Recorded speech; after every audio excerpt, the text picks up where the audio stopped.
What? I got shit on my face?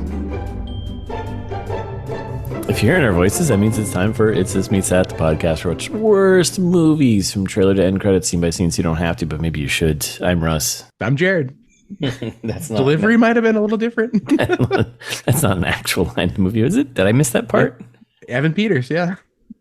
Evan Peters. Ugh. Yep. Love it. The only funny person in the movie.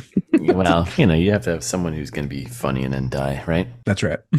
All right. So we're back with our full breakdown of the Lazarus Effect, which That's we know, right. as we discussed in the trailer trash, you shouldn't do. Right. Put that down. Stop that. If it's dead, it stays dead. Yeah. That's a good rule. Right. Yes. That's. I think that's not even a safety tip. That's just. No, that's just laws of nature. Yes. If it's dead, it stays dead. Move along. All right. So we're back. Yeah. Lazarus Effect. Do you want to? Do you want to give a reminder of what this movie's about? Yeah, I mean, we already said it, but basically that. So a group of medical researchers discover a way to bring dead patients back to life. Yeah. I don't think that's super accurate. Well, yeah, I know it is. I mean, they bring a dead dog back, a dead pig back, and a dead human back. Those are patients, right? Sure. Well, are they patient? That's where I'm like, I know that was kind of the intent, but I think they're mixing in the intent. I don't know. It's a fine log line. It's, you know what it is? It's short and sweet, like this movie. An hour and 23 minutes. Beauty. Good point. Beauty, right? It's what you want in a bad movie. So good. Which is going to be funny. I can't wait till we get to our ameliorate section because I think it should be longer. But spoilers for later. Oh, no. Our expectations and what we thought from the trailer, prognosticate. I was kind of right. I think I was too, actually. Because, didn't we go with I forget what you said. Because I said it turns into like a Passion of the Christ thing where Mark Duplass dies and gets resurrected. Yes. And sure enough. And I think I was going with an Army of the Dead type of thing where they're just going to bring a bunch of everything back to life and spoilies. But we were both right. Wait to the end of this movie. I want to punch this movie so hard in the face at the end of it. I was so pissed. But truly a nightmare ending. Yeah. Yeah. The worst kind of ending of all time. It's not even an ending. It's like it's a sequel setup. Yeah. It's not even ending. It's just like end the story, man. It's a you wait for the Lazarus Effect 2. Which will never happen, never did, which is kind of crazy because this movie made money. Unbelievable. Lots of money.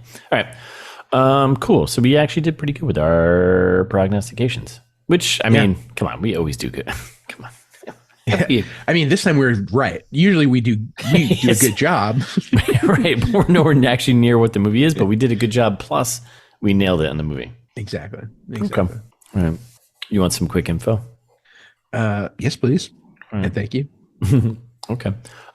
So director is David Gelb. Okay. I'm just gonna leave it at that. Right on. That's all you get. So he's the chef's table guy, right? Yes, he is. He's weird. He's got more credits as a producer. But wait until you hear what he. So he's only written a few things, but man, what a weird background he's got as a director. So he's produced a bunch of stuff, but as a writer, he's only written 6 things, kind of like episodes of TV shows, Street Food Asia, Street Food Latin America. Okay, that's fine. Chef's Table, he's big into food apparently. Yep. Big food guy, documentary guy. Yeah. So documentary guy. So director, he's kind of weirdly tucked into the Marvel universe in a way. Weird. Yeah. I didn't expect that. Or I should say Marvel, but like the Disney thing. So he's done Marvel 616, which is a TV series, only 1 episode. Chef's Table, which you said, Chef's Table's France, which is great. Obi-Wan Kenobi: A Jedi's Return, which is a documentary about the making of the Obi-Wan Kenobi TV series on Disney. Weird. Yeah, I know, right? He's doing a thing. He's got this thing that came out, I guess, last year. Stan Lee. I think it's I don't know much about it, but probably documentary about it. Yeah. What? He did Jiro Dreams of Sushi? That's one of my favorite documentaries of all time. Boom. Nailed it, right? Incredible. Yeah. So a lot of documentary stuff. So then, but his first thing he did. But then this is where it gets really crazy. 2002, his first credited thing on IMDb. He did this thing called Lethargy. Lethargy? Lethargy. No, lethargic. I think I'd say lethargy. You say lethargic, but lethargy is like the noun. I hate the English language. God damn it. English stinks. I know. It's the worst. I'm so sorry for people who are learning it. So this was his first thing he did, a credit on IMDb, right? It's a short. Yeah. And I looked this up. I was like, what? So lethargy. Huh. We're going with that. Directed by David Gelb and Josh Safdie of the Safdie brothers. You know who the Safdie brothers, right? Who did like Uncut Gems and like the one with what's his that new show, The Curse, with Nathan Fielder and Emma Stone. Oh, really? I didn't know they did that. Yeah, it was just Benny, I think, on his own. But still, all right, I'm all in, right? So good timing for us to promo this. Beauty. So this guy's third party related to the Safdies. Yeah, tangentially related. Yeah. So like him and Josh Safdie wrote and directed this short in 2002 with Robert Downey Jr. and Ed Burns. Like, what? Yes. And it's a postmodern dark comedy about a lazy teenage male who struggles to find his element. I mean, all right, it's stupid, but he is helped along the way by an animal therapist, Robert Downey Jr., and a store clerk, Ed Burns. What? I mean, it sounds interesting, I guess. But like, what? Weird. My mind is boggled. You've been boggled. You boggled me. I boggled you. So yeah. So David Gelb, he's been around here, just doing random stuff, but mostly documentaries, and then documentaries. Did I say that weird? Yeah, it's weird. But yeah, then he did this one in the middle here in 2015. 15. Wow. Well, then a hearty fuck you if you want to be on the podcast. David Gelb, I like this guy. I'm kind of right. I'm kind of in too. Like maybe we'll reach out to him. Like, hey, you should be on this little this tiny podcast. I mean, yeah. I'm not sure if you've heard of it. This super successful tiny little podcast. I mean, we average 35, 40 downloads an episode. So that's right. Just saying, which I think is good. That's good, right? That's good. Yeah. So so directed by David Gelb. There you go. Now, writers, that's the next thing we're going to do right here. Writers. So we got Luke Dawson and Jeremy Slater. Now, these guys, so Luke Dawson. Dawson's Creek fame? Yeah, Luke Dawson. What a name. Luke Dawson. That's a pretty hard It's a cool name. Yeah, it sounds like a Hollywood name. It sounds like it's made up. Yep. Definitely made up. Yeah. It's the Luke Cage of this writers team. Right. So he's done jack shit. Yeah. Neat. Yeah, he's done three things. He did a short back in 2003, 2008. He did this movie called Shudder. Don't know what that's about. It looks like a horror movie. I think I saw that. And 2015, Lazarus Effect. And then since then, he's probably like, you know what? Maybe I should go back to shoveling shit. Yeah. So smart. Yeah. I definitely saw that movie. Now, Jeremy Slater, the other guy, he's done... Related to Christian? No. He's done a lot of, not a lot, but he's done some stuff that is of note. So this was his first thing, the Lazarus Effect 2015. Fantastic, and then jumped right to Fantastic Four 2015 version, which was terrible, but like... Didn't see it. Still, you go from Lazarus Effect to right to Fantastic Four. Who's like, yeah, we need this guy to write, you know? Which... well, he pulled together a good... Well, maybe he helped pull together a good cast. Like maybe that's his in. He like knows people, because the Fantastic Four had a great cast, but the movie was terrible, right? Maybe he just like rolls around. He's like, oh yeah, Christian Slater's my brother, and people are like, oh, all right, let this guy in the party. You keep saying that. I don't think he's ready to Christian Slater. No, I'm saying that's what he lies about. To get into the parties. Yes, right. Yes.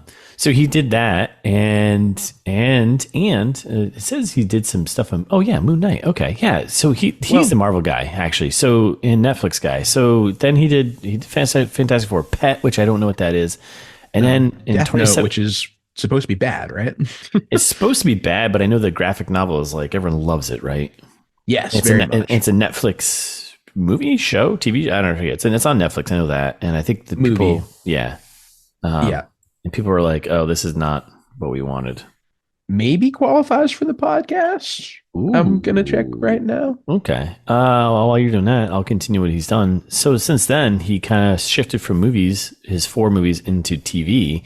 He did The Exorcist, which apparently the TV series, I didn't know that existed. 20 episodes. Oh, yeah, that's supposed to be good. Yeah, apparently very good. And Moon Knight, which I actually really liked on Netflix or Disney. I like Moon Knight too, yeah. I thought that was great. He did 6 episodes of that, which is, I mean, the whole series was pretty short. It's only 1 season, right?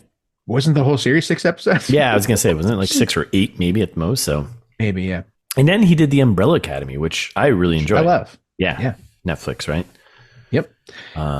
I really love that show. And he developed by and did the old teleplay by 31 episodes from 2019 to 2024. So teleplay.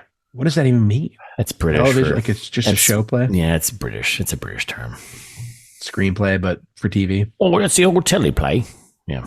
That's makes perfect sense. Yeah. Screenplay. Death Note almost qualifies, not quite. 36% Rotten Tomatoes. Oh man, maybe we can make an exception. So we can have a friend. Maybe we can have a friend of the pod. But anyways, yeah. So Jeremy Slater, what a weird set of credits, but he's done stuff and he's still working. So like this movie's so good on paper. Like I feel like it's got interesting people writing, directing, acting, like great cast. Like what happened? But the idea is kind of interesting if you do it right. Right. Bringing people back from the dead. I mean, it's in the Bible. A tale as old as time. The Bible. It's in the Bible. You have the Bible connection. Frankenstein. The other Bible. I mean, obviously, right? Frankenstein, you know? Yep. It's pronounced Frankenstein, you know? Frankenstein, so, yeah. It's all there, but it's all there. But they f***ed up. All right, so actors, who's in this? We got a very small cast, and very, very small. And this is pretty much everyone that's in this movie. So we got the Mark Duplass, right? He plays Frank. We love. He plays Frankenstein's monster. Like really? He's really? Yep. Okay. All right, let's settle down. Yep. No one's named Frank anymore. God damn it. Like who? They sure aren't. No. 2015. Let's see. He's probably 30 years old. No one's naming their kid back in the 90s, 80s Frank. Actually, I have a friend from college named Frank. No. Yep. Is he like 70 years old? No, he's my age. He's like 34. But he probably acts like he's 70, right? Oh, whoa, Jared, get off my lawn. Does kind of act like he's 70. Great point. Big into communism. Big communism guy. Oh, he's totally a Frank. He's like, all right, you know what we need back? We need to bring that communism back. It's like, all right, well, Frank, go easy, bud. Yeah, he's a classic Frank. Shout out to Frank. I know you don't listen to the podcast because I haven't talked to you in 10 years. Let's go find him. Let's bring him on and maybe interview him. Yeah. He's an interesting guy. I'm sure he is. I'm sure. He was like motorcycling around the country for the last 10 years. That's why I haven't talked to him. Like camping and doing weird stuff.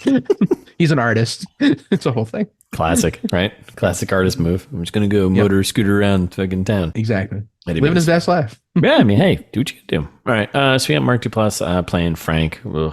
Frankenstein. Mm-hmm. Olivia Wilde. She plays Zoe. Yeah. A lot of fake sleeping in this movie. A lot of bad fake sleeping. Sarah Bolger. She plays Ava. Okay. We got Evan Peters plays Clay. Evan Peters. We know Evan Peters, right? Big fan. Yep, big fan. Donald Glover, big fan, plays Nico. Yep. Ray Wise plays Mr. Wallace, aka I think that was Big Pharma, right? Yep, I like that guy too. I do too. Then we got is it Kato? Yep, that's how I would pronounce that.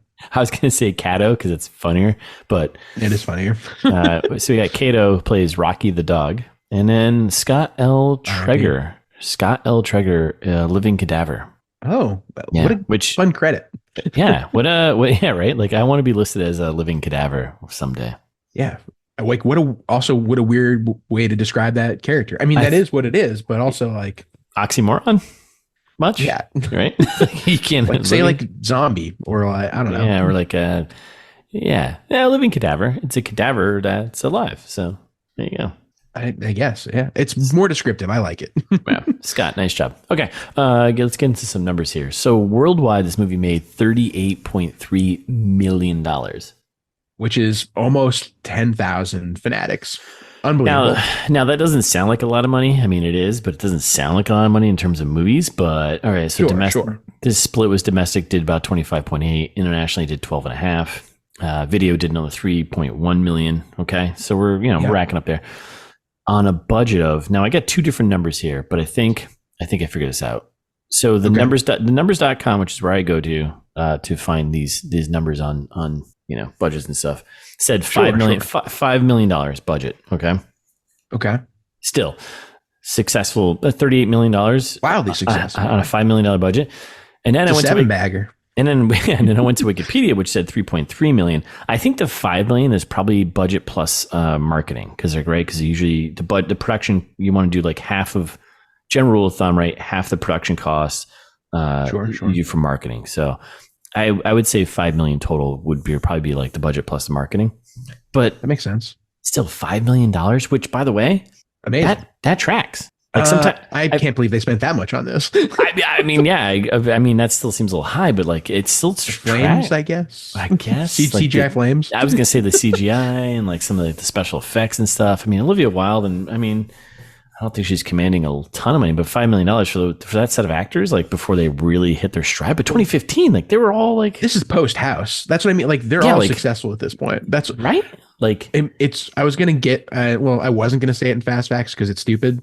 I read an interview with the director, and he was like, "Oh, like to work with all these actors like that I know are going to be big time someday." And you're like, "They're big time right now. What do you, idiot?" I mean, maybe. Well, I mean, 2015, Donald Glover. I mean, like Childish Gambino, huge.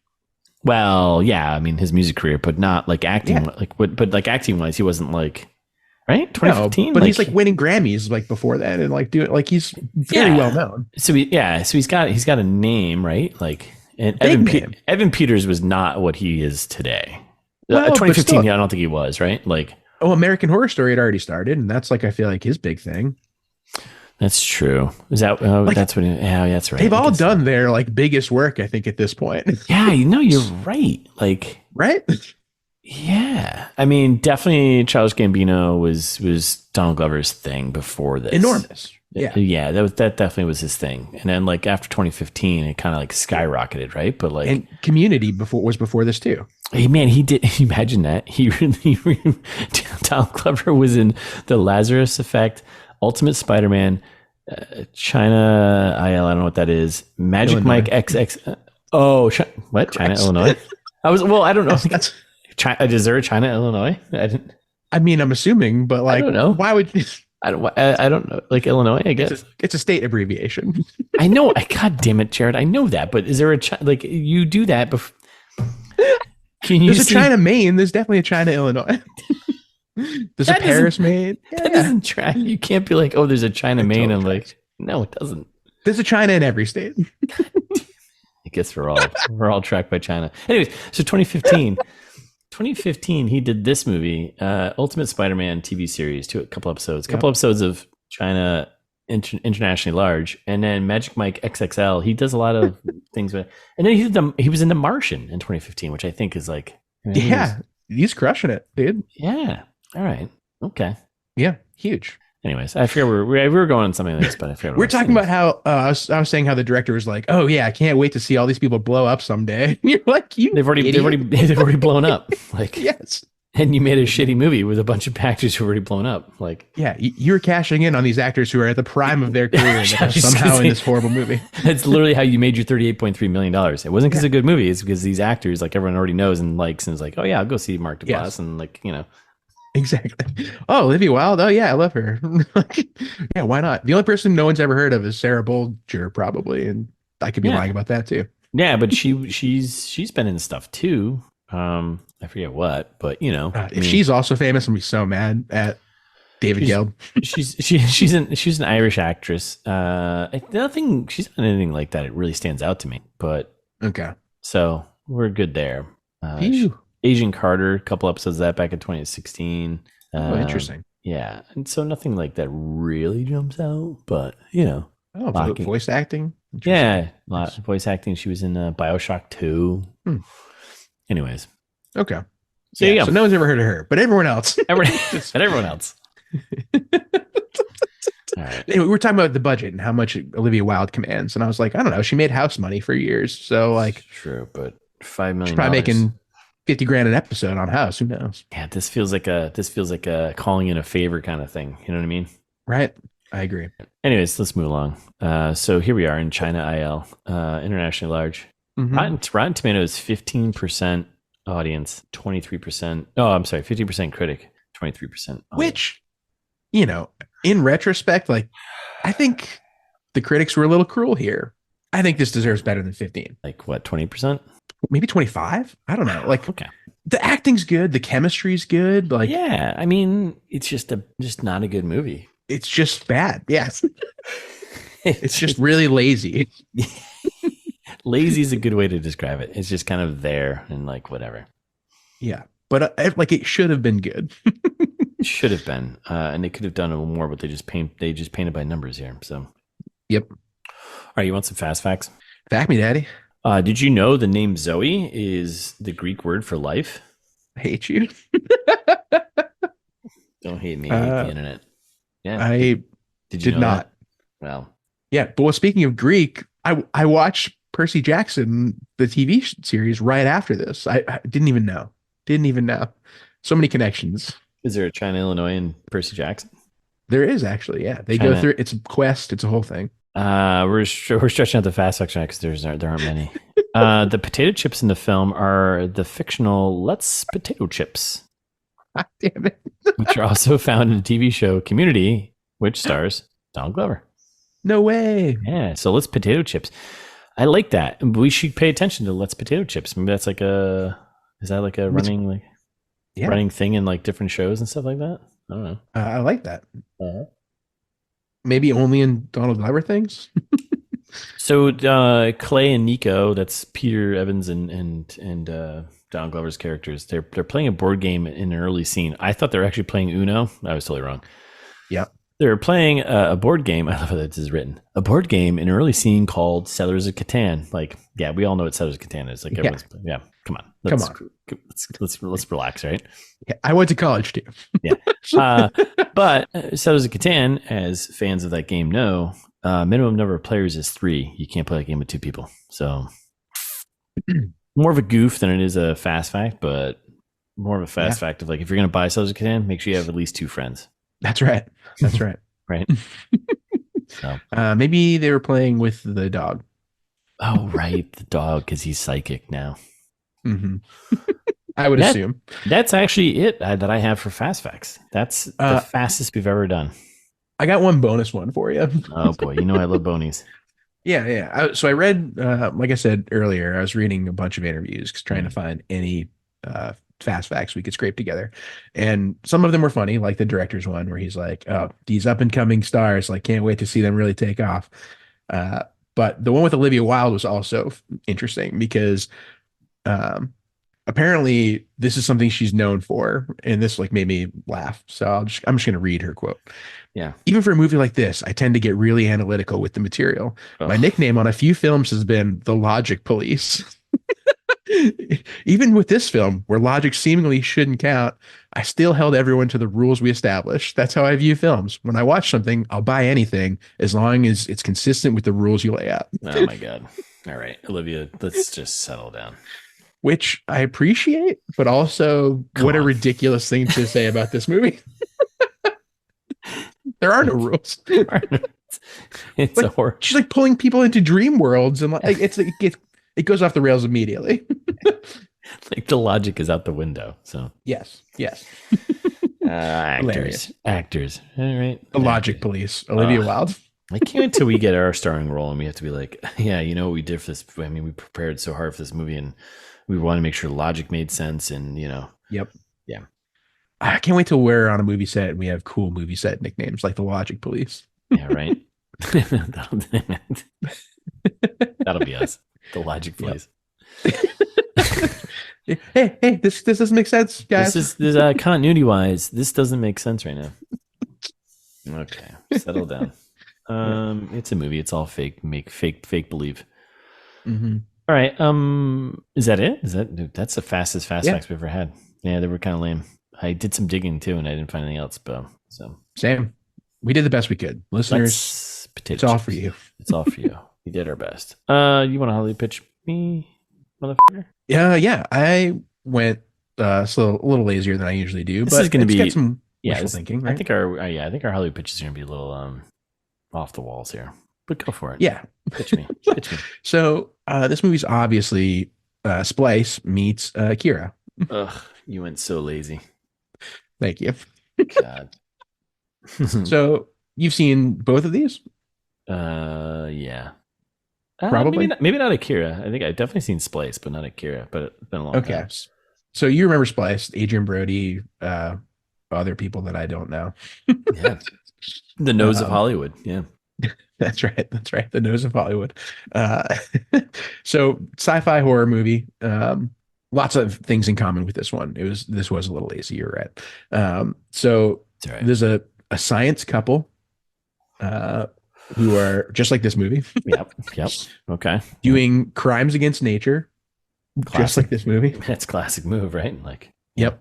In Splice, you'll remember they were trying to splice a human animal hybrid together. That's right. And then it went terribly wrong. Right. That's right. With like earthworms, kind of like giant earthworm. Yeah. It was very stupid.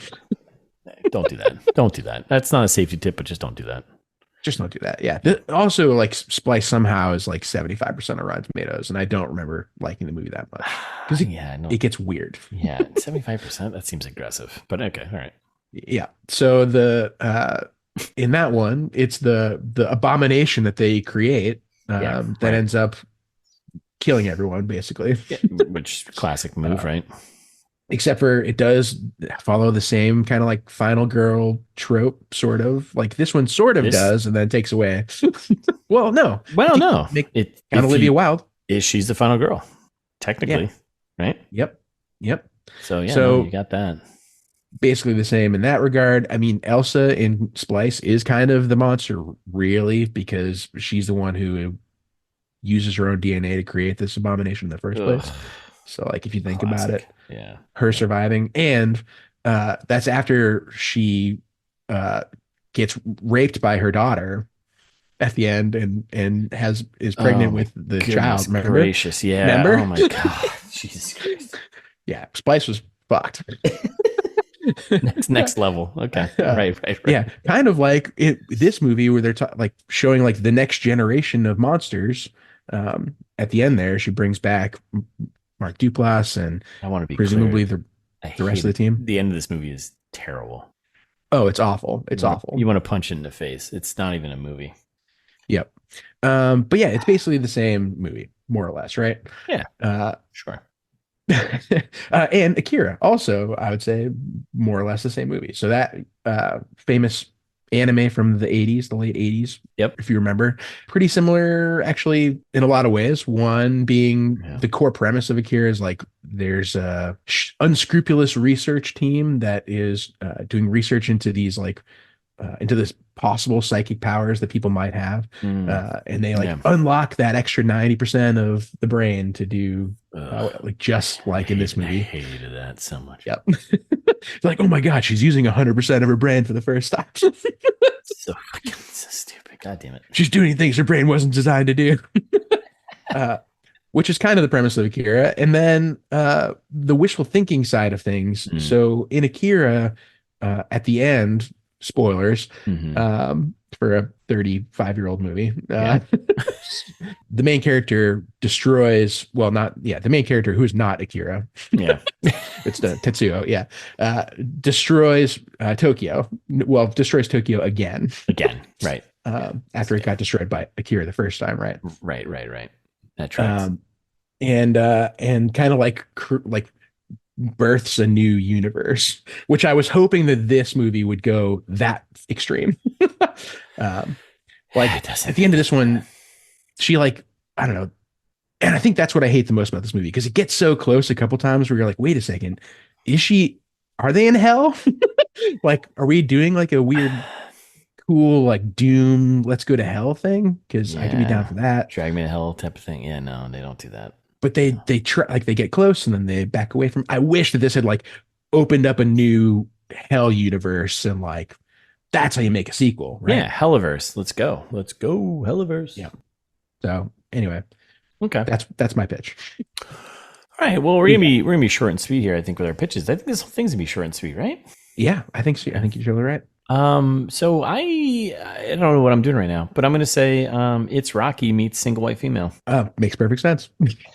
So, Rocky 1, gotta throw it out there. R.I.P. Apollo Creed. Carl Weathers passed away. I'm not sure you saw that, right? Yeah, what a downer. That's mostly why I brought up Rocky. But yeah, no, this whole episode is a tribute to Carl Weathers. That's absolutely. right. In memoriam of Carl Weathers. We'll put it at the end.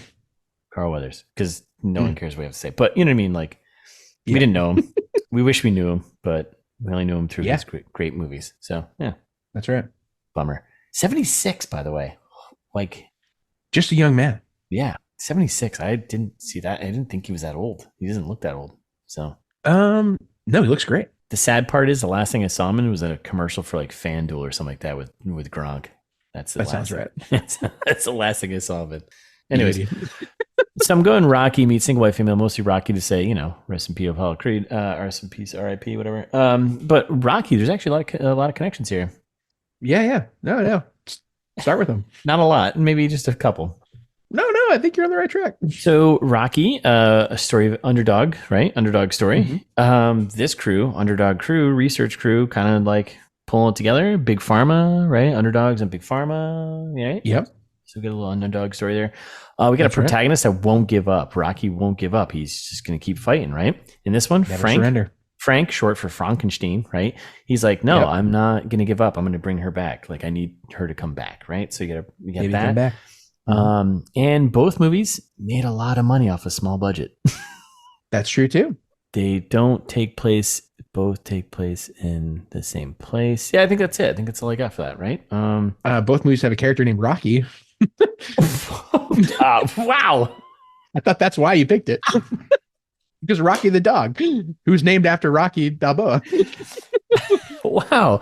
Sometimes I say things and I don't even know that they have extra meanings there. Oh Look my at that. God. That's great. Look at that. Chicago Isle or China Isle. That was the obvious one. I didn't.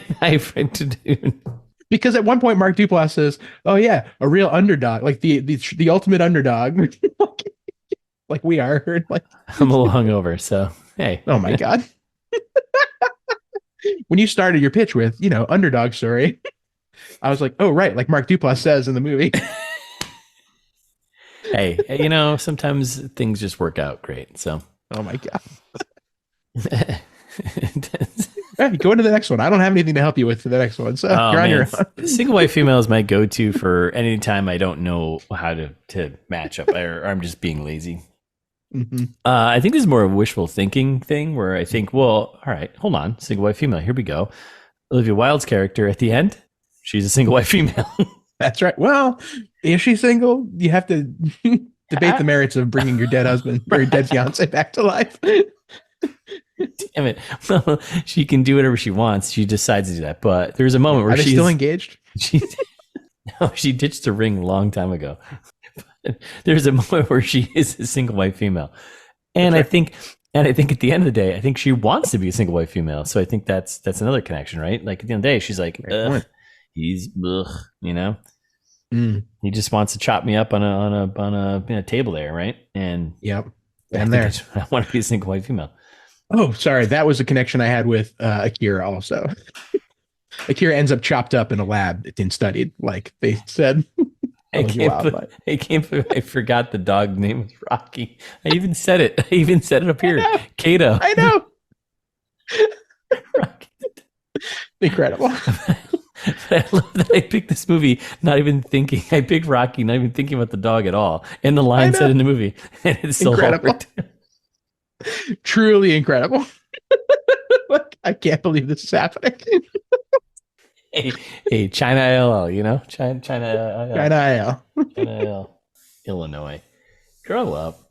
All right. What else I got for single white female? I don't think everything else.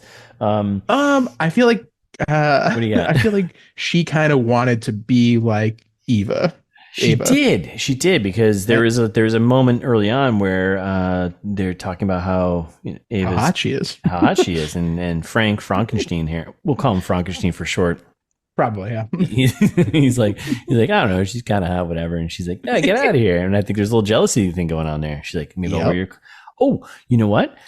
They end up wearing the same like top too when they right. Oh. Ava wears the same top to like show that she's not wearing a cross because that was the worst setup payoff in the world. I hated it, but right. So yeah, she wants to be Ava because Frankenstein finds Ava, the young intern, to be hot. A tale as old as time. Right? So I think you nailed it. Great pitch. Nailed it. And I didn't even know My Rocky the dog. Truly mind-boggling. Yeah, that is mind-boggling. I am definitely not firing on all the cylinders today. So there you go. Perfect for a podcast. Yep, perfect for podcasts. Wait for me to mispronounce more things like China IL. Sometimes you have to spell things out, and then that's what you do, right? That's right.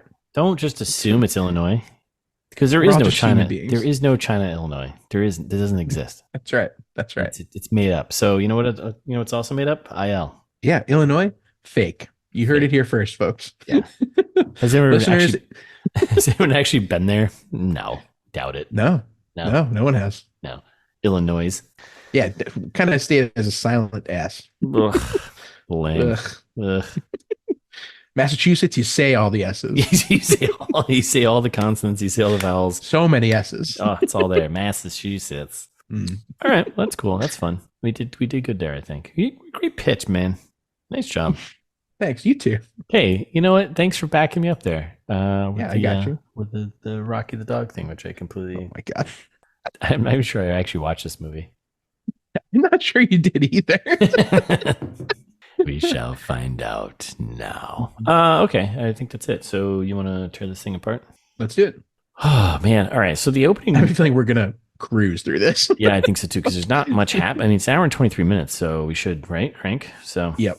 Listeners, that's a promise to you. Yep. You already know how long this is going to be because but we don't know right now. But yeah. All right. So yeah, let's get into it. Let's tear this apart. So the opening, production houses. Yeah, it's long, and they're all because you got to extend that hour and 23 minutes, right? Yeah, they definitely waste about 5 minutes at the beginning here. All these groups get their full animation logos and everything, right? So you get Relativity, which takes forever. Forever. That's a long one. They must have put in so much money. Yep. Blumhouse. Yeah, they get this super long, heavy breathing, creepy intro thing, whatever, and then Mosaic also gets a long one too. So yeah, and they I feel like they borrowed the PlayStation sound. Yeah, I just saw you wrote. I saw you noted that. I was like, yeah, you were actually right. I think they definitely did. So anyways, screw you, Mosaic. Yeah. Grow up. All right. So then the opening, we got so they do this thing throughout this movie with cameras, security cameras. Yeah. They got security cameras plus. And they make it very known, right, early on. So you got security cameras, the CCTV stuff, and then you got the actual handheld cameras, almost like a found footage kind of thing. They're trying to toy with that line. Totally. But it doesn't really pay off all that well in this movie at all. Nope, never.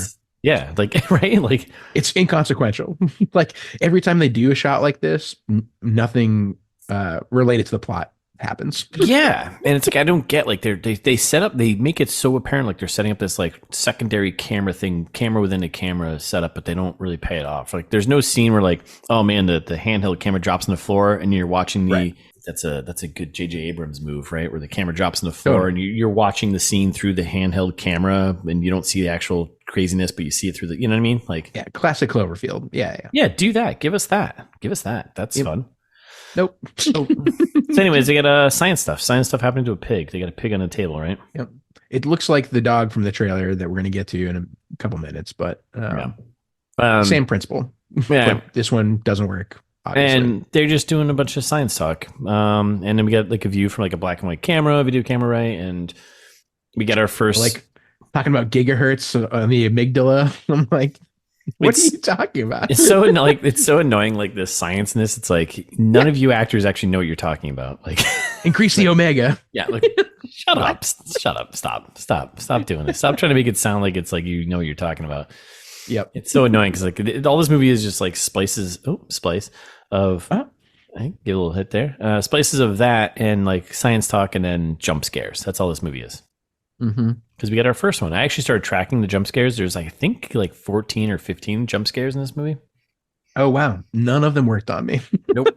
I was oh, okay. I was like, oh, I bet this is gonna be a jump scare. Oh, Yeah. there was. You can feel it like coming. You're like, okay. Yep. So we get our first jump scare where they're videotaping the pig and they're trying to bring it back, and the pig squeals and it jumps off the table, man. And yeah, but then it's dead again. Yeah, so. And then 5 more minutes of credits. Yeah, and the credits are basically a Nine Inch Nails video. Yeah, it's like blood and guts, but like super close up.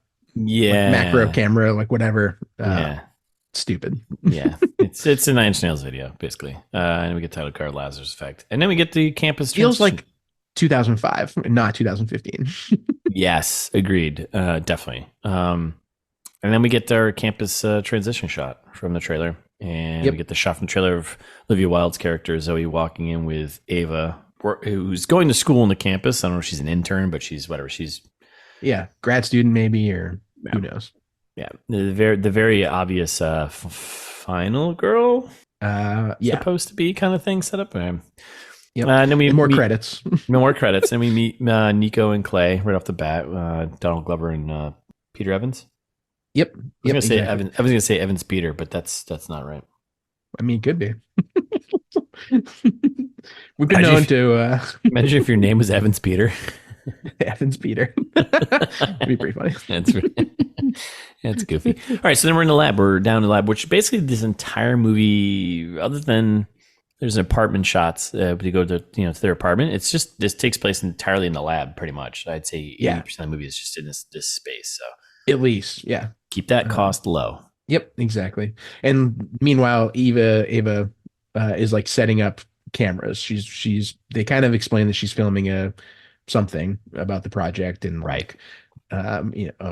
Zoe is like, well, we need a confidentiality agreement because of the grant. Like, this is where they set up the grant. Oh, that's right. Yeah. From whatever corporation that I don't care. Doesn't matter. It's Big Pharma. It's a small pharma. I think small pharma. well, actually, they're actually funded by a biotech company, and then that biotech company's shares get out. Like their controlling shares get bought out by Big Pharma, because Big Pharma. Come on, guys, we've said this before. Big Pharma always wins, right? Always wins. Their shares get bought out by Big Pharma. Big Pharma comes in as the villain later on. We'll get there, but yeah. So this is the setup for that, and she's filming them, and so that's when now we cut to the introductions. Yes, Frank and Dr. Zoe. Frank Walton, Frankenstein and Zoe doing their we're researchers. Clearly, they're having fun. They're like, happy, go, hey, we're 5 minutes of exposition about how everything works. Pretty much. The Lazarus serum, you inject the serum into the brain, and then you hope for the best. And it's kind of like intercut with like Ava doing like editing of the video, right? And we cut to like her editing the video and seeing Frank do his like total exposition about like the project, blah blah blah, and it's all stuff from the trailer. Actually, it's funny now watching this movie. Like the trailer, kind of wild, is like almost like 1/16 of the film, and it covers pretty much everything. All of it. Yep. But so science stuff, a lot of pulse array said many times. There's a lot of science words are thrown out. Pulse array is thrown out there a lot. DMT, we're going to hear that a lot. DMT. Yep, we'll get to DMT. Yep. A lot. Serum, the good old fashioned serum. So, Yep. And basically that's when Frank explains the premise here of like trying to give the reason why we're doing this is not to bring people back to life, which the trailer, I don't think they said that exactly like it. Right? It's called the Lazarus Project. You know what that means, right, Frank? Yeah. He's like, no, it's to give healthcare professionals more time to do their jobs and like giving people the second chance they deserve. Like, we're trying to extend life for a few minutes, which, to the logic police, Olivia Wilde's point of like, all right, ground it somewhat in reality. Like, that makes sense. You're trying to extend the time that people can, do operations and shit. Right. Yeah. I also got to say, like, there's this midway through the movie, there's this argument between Frank and Zoe, and they've had this conversation back and forth. Zoe's obviously religious, Catholic, schoolgirl, whatever, blah blah, and we'll get to that. And then Frank is like all science. Yep. Why would Frank agree to call it the Lazarus Project? Like, Frank, a little bit about the Bible, Yeah. Why would you? Anyways, I just call it. It's stupid. God damn it, Frankenstein. But yeah, so he's given healthcare professional, blah blah, saves, given the extra time to save some life, whatever, no long term effects, and then give him the second chance they deserve, and then there's this like long hold on Frank, kind of like looking like apprehensive or something. He's just kind of like, I'm not sure if I believe what I actually am saying. Exactly. Anyway, so then we're in the cafeteria. We got Nico and Clay. I thought they were playing Uno. They're not. They're playing Settlers of Catan, which you can't play with just two people. So figure that out. And Eva wants cell service. She's like, hey, you guys know where I can get some cell service? I don't have any in the lab here. Great way to like call out that we can't call out for help. I hate that. Yep. And Evans Peter's like, oh, documentary girl's hot, huh? Yeah. And like I hate this part. I don't get this at all because it doesn't pay off later at all, really. Well, I mean, does it? It does in that you're talking about Nico. Donald Glover's character. Yeah, Nico, yeah. And he's like, she's all right. And you're like, I think it's because he has a crush on Zoe. He definitely does. And he cuts over. They cuts over to her and he's like, yeah, but, and Evans Peter's like. It's stupid. Yeah. But it doesn't really, does it pay off later? Like this whole setup of like him having like a thing for, like they have a conversation later on, which doesn't do anything though. At one point and like, it pays off kind of. But you don't need to do all this for that to happen. No. Like she could just been like, I need you, blah blah blah. Meaningless. Yep, I agree. Okay. Then we're in the lab office and we got Frank and Zoe. They're joking about how hot Ava is, right? Yep. And Frank's he's like, but I love you. Yeah, that's which good save. Mm-hmm. Good save, bro. Yeah, and apparently that was something that I found in the interviews. With Mark Duplass was like, I guess a lot of the lines between Frank and Zoe are improvised. They were just like having trying to do relationship chemistry kind of thing. Okay. Yeah, I mean, which I get. It comes across like they seem like they're a happy couple doing their thing, right? Totally. Yeah, I can see that. And then we're in the lab still, and we got Zoe doing science stuff with some opera, classical music going on, which seems like it's after hours because like we're gonna get a bunch of lights turning off in a second here. Yeah, which by the way, like it feels like all the science they do is after hours because all the lights are always off. It's always dark in here. Like I think most labs are just like lights are on. You need to see stuff. You need to see what's going on. So I think so. Yeah, but the premise is this is an unsanctioned experiments is what they're doing. Yes. So of course we got the opera classical music playing, which I don't think I could work to opera. That's too much for me. No, it's annoying. Yeah. It's just to show like, oh, she's smart and she listens to opera and this is obnoxious character development. But then we see the lab is empty, right? Like they cut to all the security cameras. I was like, oh, I wonder if this will come back. They foreshadowed. I was like, right. I was like, oh, maybe this will come back because they keep showing all these cameras and like, nope. Yep. It doesn't. Never. Doesn't matter. Doesn't matter. I'm like, okay, all right, well. Thanks for tricking me, I guess. Yeah. And then the music cuts out. Speaking of tricks, right. And then the music cuts out and we get our second jump scare. And Nico scares her with a pig face mask, which, why do you have that? Yeah. Dumb. They like show it like the needle comes off the record and there's like a shadowy figure in the background behind Zoe. And you're like, whoa, it's going to start that early? Nope. It's just Nico in a pig mask. Yeah. Delivering sushi in a pig mask like you do. I mean, that's what I've done that to you before. I think I've delivered sushi to you in a pig mask. If I had a nickel, you'd have two because I've done it twice. I've done it twice to you. Yep. Didn't expect it the first time. The second time I did. Yeah. First time jump scare. I was like, whoa, hey buddy, don't worry about it. I brought you sushi. Did I scare you? Yeah. And then Nico and Zoe have like a little talk about history and just a little history talk about themselves and basically Dam's not an orthodontic tool. Nico leaning in pretty heavy about how much he wants her, and it's pretty obvious. And it's like, how are you doing with Frank? Pretty much, right? Yeah. He says that. That's a lot. Yeah. Can I be frank about Frank? I'm like, okay, okay, good. That's a good one. Yeah, you see what I did there. So then we get a bunch of exposition about how research, this whole project took over their lives and they were supposed to get married and that got put off because of the research and the grant, blah, blah, blah. And it's all about the work now.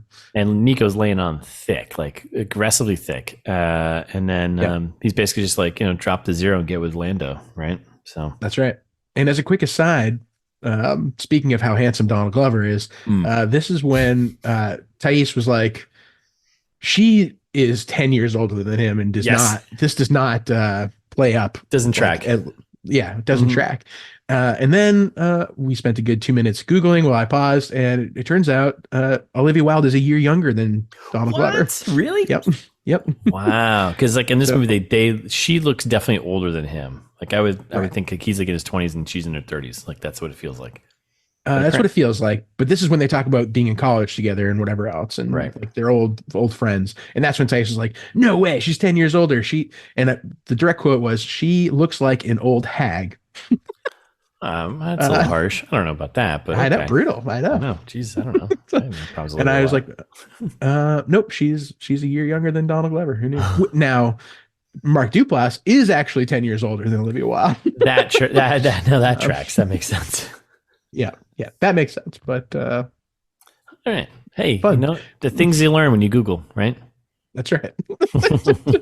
Now we get a classic bed from the trailer, fake sleeping, poorly. And this is the setup for the nightmare that's going to play out through the rest of the movie and kind of her backstory, right? So she's fake sleeping. The nightmare before Christmas. Yeah, nightmare before Christmas. She's having a nightmare. And we cut between her sleeping and fake sleeping in the nightmare, right? And it's all stuff from the trailer. It's just we got the dolls on fire, and they're purposely kind of making it jagged, so you like, oh, what are these all got to come together at some point, right? And we got kids trapped in her door, and we got smoke coming from out, and the creepy hands come out. It's all from the trailer. Yep. And she's like holding her cross while she's sleeping. Yeah, because of course, right? We're gonna play that up a lot. Yeah, which doesn't even I mean, it kind of doesn't, I don't know, it's stupid, but and she snaps awake from her nightmare and she's like, I'm back. I'm back, baby. More cross touching. She's a lot in the scene. There's a close up of the cross around her neck because she's one of those scientists who's like, oh, I'm a scientist who's bringing people back from the dead, but I also believe in God and all this. And you would think that would require big answers. And then we get Frank coming and be like, hey babe. Hey lady. Hey babe, how you doing, babe? Same dream. Same dream, same nightmare, babe. Same dream, how you murdered that family. You definitely did as a little kid when you lit that match. Mm-hmm. Goodness gracious almighty. All right, so now we're back at the lab, right? Yep.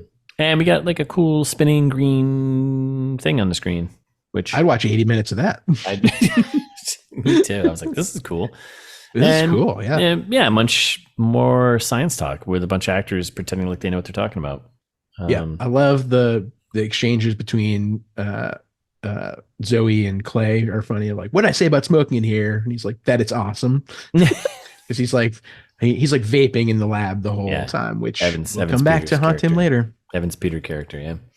Mm-hmm. But he's a good idea. He does have a good idea. He's got a solution, and the team is pumped. Yeah, he's like, "Oh, what if we increase the reflection rate of the blah blah blah?" And they're like, "Wait a second, I think that actually might work." That's when he's like, "Wait, do I got shit on my face?" And they're like, "No, you got an answer." And team's no, pumped. You had a good idea. Yeah, for once. Then we got a lot of back and forth, like the handheld cameras in the movie, which I thought was going to be like, again, it doesn't pay off at all. Like they set this thing up, like you're so focused on this, but they don't do it. And then it's a dog scene. It's all stuff from the trailer. Yeah. Yep. Dog scene. Like literally everything that's in the trailer this moment we could probably just cruise through this. There's nothing. So actually the one important thing is when they're going to bring the dog back, the only important thing about this is like Zoe's the one who's flipping the big switch because obviously you have to have a big switch. Yep. She takes off her cross and they do a close up of her taking off her necklaces because you don't want I assume she doesn't want the metal because she's touching blah, blah, blah, and she's firing up things, right? Right. They clearly show her taking this off and putting it in a petri dish off to the side and then flipping the switch, which is like, I wonder if this is going to come back later. Yeah, which like does. I don't think Silver's that good of a conductor. Great question. Not sure. We got any science listeners? Yeah, yeah. Hit us up. Let us know. Is silver a good conductor of electricity? Yeah. Would it matter if you were flipping a switch that should be grounded? Right. I think when you turn on switches in labs, like it's okay to wear jewelry. Unless you're like, it's an MRI machine or something, which it's not. Right. So yeah, they do a close up of that, which is just like really not thick. And then they zap the dog a couple times. Again, all from the trailer. And then same stuff. Nico's like, oh man, maybe if we increase the blah, blah, blah. Jump scare. Yep. Yeah, jump scare number 3 or 4. I think at this point, dog's all fired up, but everyone's like, yeah, crazy. Dog's okay. Cataracts are gone. Yeah, like 6 minutes in and he's golden. I'm like, he's not a golden. That's like some kind of a shepherd mix. Yeah, that's a shepherd mix. Yeah, he's like a pit bull shepherd thing. Golden. And then they celebrate with champagne because they brought a dog back to life. Yeah, which I was like, oh, you just keep lab champagne around just in case, I guess. Hey, you always got to keep it on. Got to keep it on. Keep it chilled, right? There's one thing I've learned about working in an office. It's always keep champagne around. Now, there's one thing so then we cut to home. We cut to their apartment, right? Yeah, well, quick security camera transition. Oh, right. That doesn't really pay off later at all. And then so they bring the dog home, which seems not the right thing to do. I don't know. Correct. Yeah. I'm going to go as not a scientist, but I'm going to say if you just brought something back to life, you probably want to leave it at the lab in a kennel. Just in case. Yeah, and hooked up to monitoring of some sort, right? One would think. If you were doing science. If you're doing proper science. But right. we're no Scientologists here. Oh, we're not. We're definitely not. Correct. Scientologists. So they're hanging out with the dog. Dog doesn't want water. Dog's just kind of like, I'm fine. But I was like, yeah, you just brought this dog back to life. Leave it in a kennel. Leave it at the lab. I mean, that's what they do in real life. They leave the animals at the lab. You don't bring them home. That's right. Nope. And then all stuff in the trailer. Big questions, big answers. Trying to feed him. Rocky doesn't want food. He's like not interested in any food. And Frank's just like, he's just in shock. He'll be good to go in a few days, I'm sure. And Zoe's like, I don't know. What if we took him out of doggy heaven? And Frank's like, what, 2 glasses of wine and you get all Catholic on me? Like, we're going to help a lot of people with this, babe. Don't pay attention, babe. It'll be fine, babe. It'll be fine, babe. Just like laying into like how, I hate this. Trust me. And that's where, I guess, from the interview that I read with Mark Duplass, he was like, I guess in the script, this character Frank was supposed to be like more of an asshole.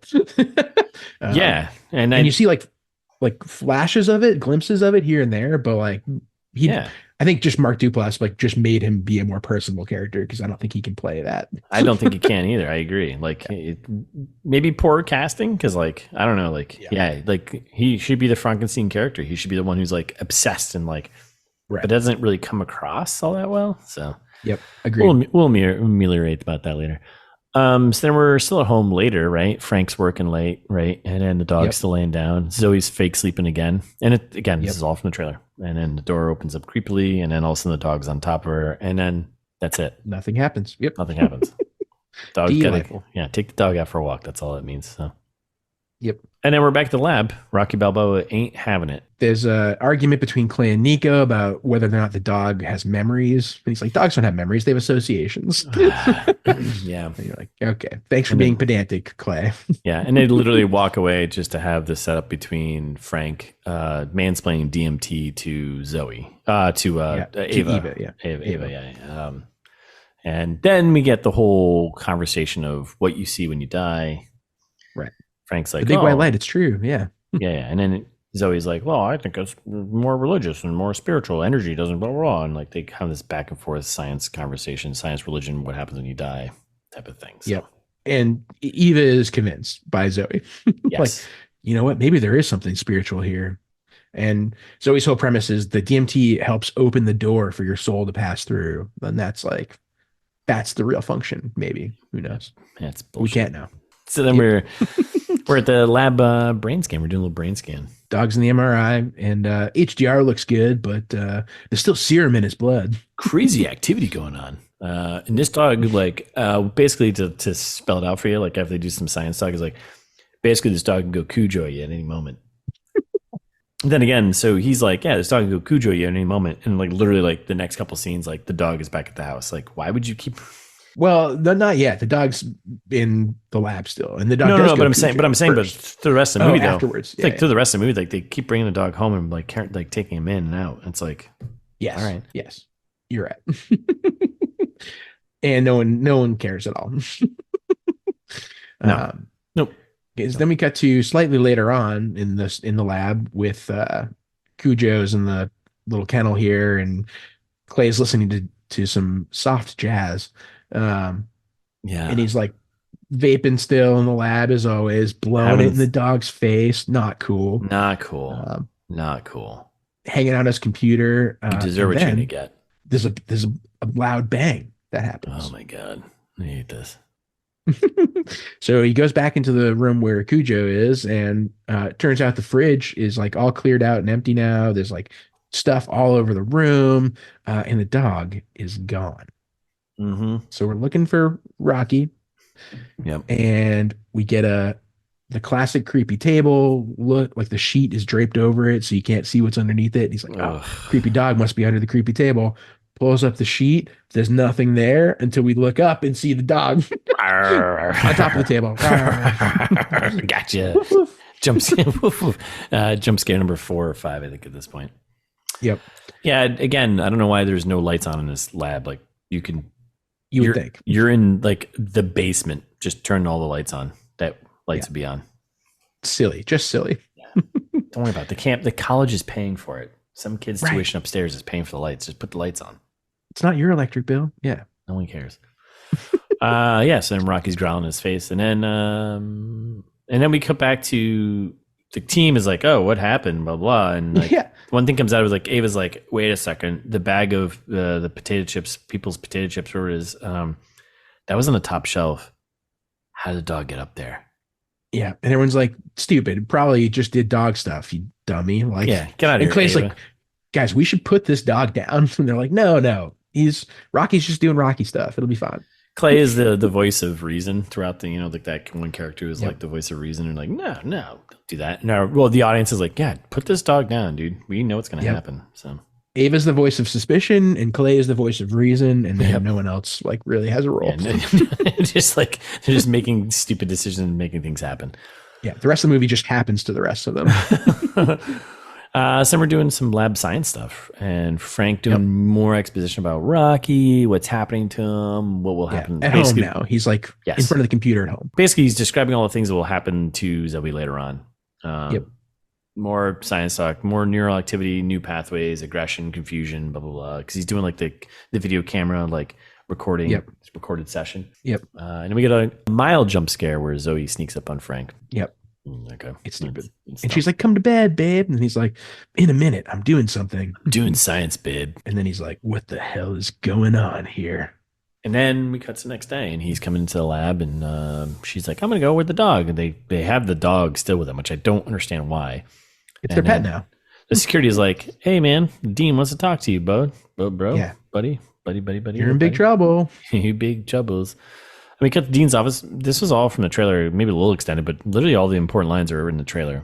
And immediately goes right into like the religion battle. She's like, we got people on campus who are like, blah, blah, blah, blah, blah. And the donors, think of the donors. And he goes on about scientists adapting and great things come from mistakes. And this is why we got these things, blah, blah, blah. It's like, oh, someone did their research and random things. That How do you think penicillin was discovered? Like unsanctioned experiments. And you're like, well, I don't think so. Settle down there, Frank. Yeah, and she calls him out. Yeah, she's like, yeah, you're playing God with animals. And then he's like, wait a second. How do you know what we're doing or what we've done? And he literally says, what, one of your big farmer friends? Like, Big Pharma wins again. Who was it? Who let you on to this? Big Pharma, man. And by the way, they've got all the data. Let's do Lazarus Project Effect 2. Let's go. Right? Yeah, totally. Right. So that's when we cut to outside and we see people in jumpsuits that are like getting ready. Big Pharma. Yeah, it's Big Pharma in disguise. And then they all file into the lab and, they're pulling all the hard drives and get all the data and yada, yada, giving orders left and right here. Yeah, take all the shit. And they do a bunch of exposition about how Krylonis Pharmaceutical bought the company that gave them the grant. And that's why you're owned by us now. And like, I hope you learned a lesson. Don't do this stuff because we'll take it over. Yeah, because Big Pharma always wins. Yes. I mean, God damn it. Like, Big Pharma always wins. We know this. Yep. No one listening to us? Amateurs. All right. So we're back at the apartment, I think, the house, right? No, I think it's just like slightly later at the lab because that's when Zoe's like, they took everything. There's a little bit of that. And then they come back to the apartment. Okay. Right. Yeah. She's like, we took everything. And all right. So then we got Zoe grilling Ava, being like, hey, as soon as you showed up, all of a sudden, Big Pharma shows up. Who you talking to? Ava's like, oh, I don't know what's going on. And then Frank mansplains the movie, the thing that just happened to us again. Like he says it, he's like, oh, well, you see, they bought the shares of this company and that's how they own us now. And like, okay, great. We just did this. And like, I love how Nico's like, I can't believe someone would spend $50 million for our serum. 50 million is a drop in the bucket for what you guys are doing. The serum to bring people back to life? Yes. Are you kidding me? Like, I'm so mad. Like, are you stupid? What's happening here? Why are you guys so stupid? You're stupid. You're stupid scientists. I hate you. Yep. 50 million? That's a drop in the bucket for what you're making. To bring people back to life? We're talking billions with a B. Yeah. So then all of a sudden there's like this moment where the movie shifts into like this heist planning moment. It's like an Ocean's 11 thing. Yeah. like they're trying to break back into the lab because they've been locked out, right? Yeah. Frank's like, we got to duplicate the experiment. We got 12 hours. We got to take back what's ours. Literally just cute Ocean's 11. Yeah, it's like them just planning how they're going to get back in the lab. It was pretty great. So he was like, I've got the serum. Like, I got the key cards. What? And I kind of wish they like did like the heist movies where like the thing is happening that they're explaining, you know? It's like, so what we're going to do is Ava's going to go in like showing her like, hey, security guard. Like, yep. That would have just been lovely, but we didn't get that. Nope. So then here we are. We're back in the campus route. We're breaking in. We're breaking in back at the lab. Nighttime, because obviously night lab lights are all off because they always are. I'm just convinced there's no lights in this place. Ava gets them in, and Frank's like, "Hey, from this point on, you can get out of here, final girl. But we kind of need you because you're the final girl. So kind of, sort of." She's like, "I know this is important. I have to be here." Yeah, and she's like, "I'll stay." Okay. Like, well, poor choice. Oh, but seems like this is your fault now. Whatever happens to you is on you. So then, we're back in the lab. Team's getting shit ready in position. I have no clue how they can recreate all this because all their stuff was taken. So I don't know how they know. Well, because they had the serum at home. They had a little bit. Remember? Oh, right. That's all they needed. Right. They don't need all the other data and research they've done. That's why they only have 12 hours because they're going to clear out the equipment and. Right. Okay. They explained it all. Don't worry. Yeah, that's right. They do. No, Nico's like hacks into like weeks. He's like, their security here is so weak and like hacks into all the cameras. Yeah. But also I was like, what are they going to do? Kill Rocky again and bring him back to no, listeners, they have a pile of dead dogs somewhere. Like we'll find out in a minute. They definitely nearby, do. Apparently. And there's a little meta moment where Olivia Wilde's character Zoe, she's like, "Why don't you just put the camera on loop, whatever?" And he's like, "This is a movie. I can just stop it from recording." Right.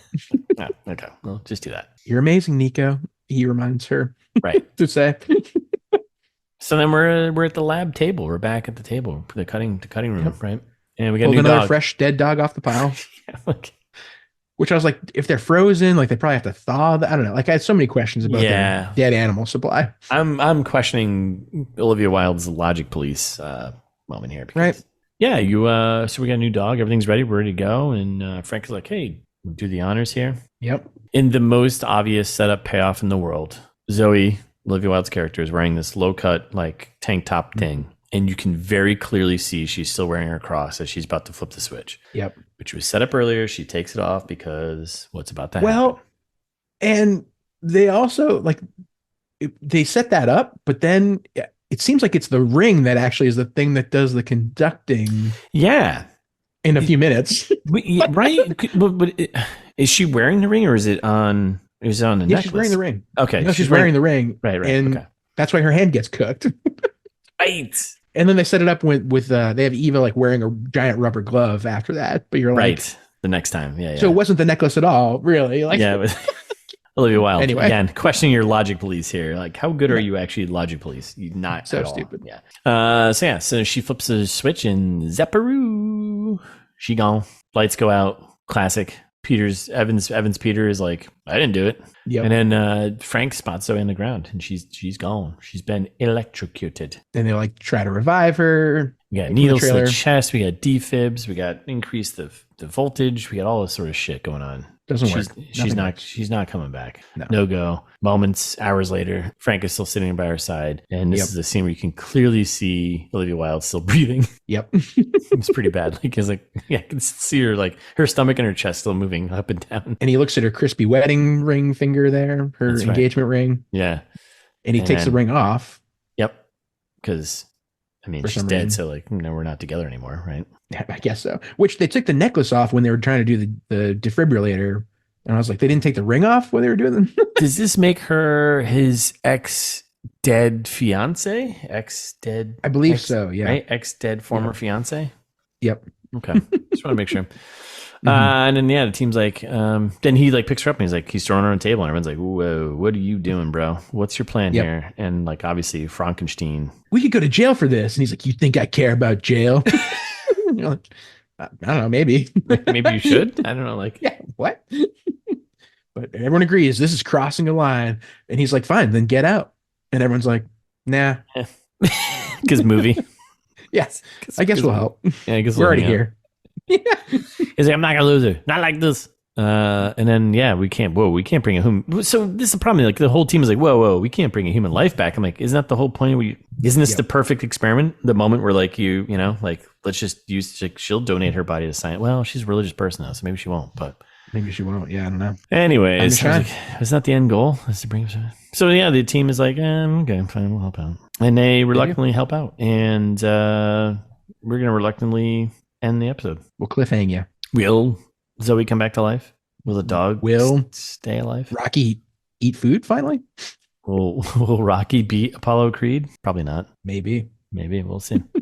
That's it. All right, so that's part 1. We'll be back. Thanks for listening. If you did, we'll be back Thursday with part 2. In the meantime, you can follow us on Instagram. It's This Meets That, right? TMT Pod on Twitter.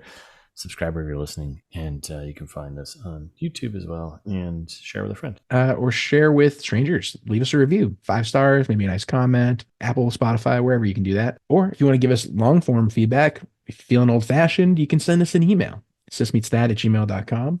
Or go to the website where you can find all of our old episodes. You can find info on Russ's book Host if you haven't bought that already. Love it. Do that. There's t-shirts, there's all kinds of merch, ITMT art that you can find there. Tons of content. Check it out. It's sismeetsthat.com.